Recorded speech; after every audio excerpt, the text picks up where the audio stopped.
Hey everyone, welcome back, and I guess welcome to the first in a series of new videos that we're going to talk about extended techniques for the horn.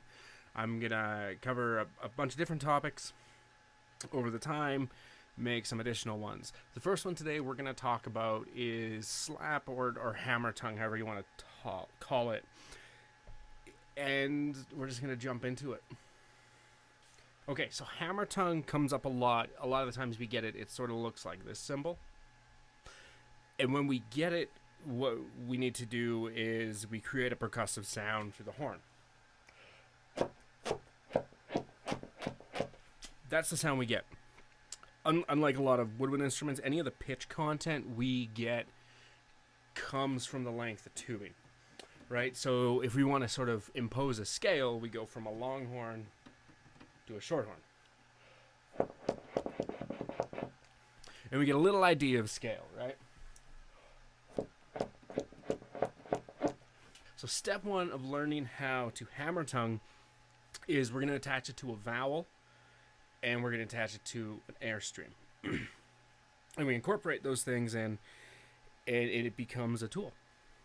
So the word I use when I teach slap tongue, or I don't really teach slap tongue. People don't ask me how to hammer tongue.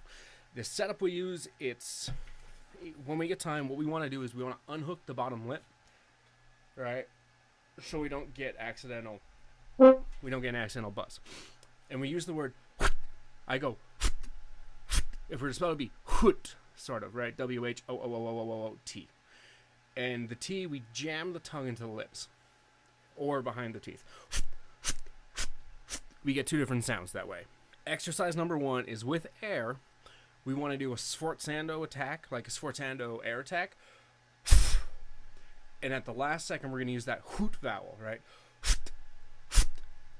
And we get that sound. So try it without the mouthpiece. Just like learning to flutter tongue, we want to start without the mouthpiece because you get the most oral cavity shape. Since as we add the mouthpiece and the horn, we lose shape. So the first one is, just do like 4/4 notes. Go. And when you got that, do it on the mouthpiece. And then finally do it on the horn. So that's the first 3-step exercise, is getting to. And we can change the vowel and color with the next exercise. So do some reps. Here comes exercise 2. So exercise 2 for this, and we're going quick because I don't want these to be like 30 minutes of me rambling about extended techniques, is getting a low pitch and a high pitch. And you're going to learn a new vowel. So the low pitch is our hoot. Our high pitches are like a wheat, wheat, wheat, like mini wheats. Use that same vowel. Same process, go. Then you do it on the mouthpiece. And then do it on the horn. Remember, unhook the bottom lip so you don't get any sympathetic buzz. And go back and forth between the two. Again, we're just trying to create different colors. The next part, once you get that under control, would be just to start adding the valves in, going from a hoot to a wheat. So you get.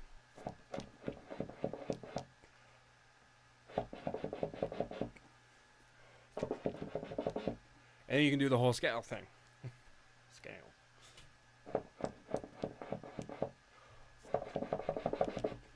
And there we go. That is a really quick way to talk about hammer tonguing. Thanks. I'm going to record a couple examples of using some flap tongue or some hammer tongue so you can hear it in context.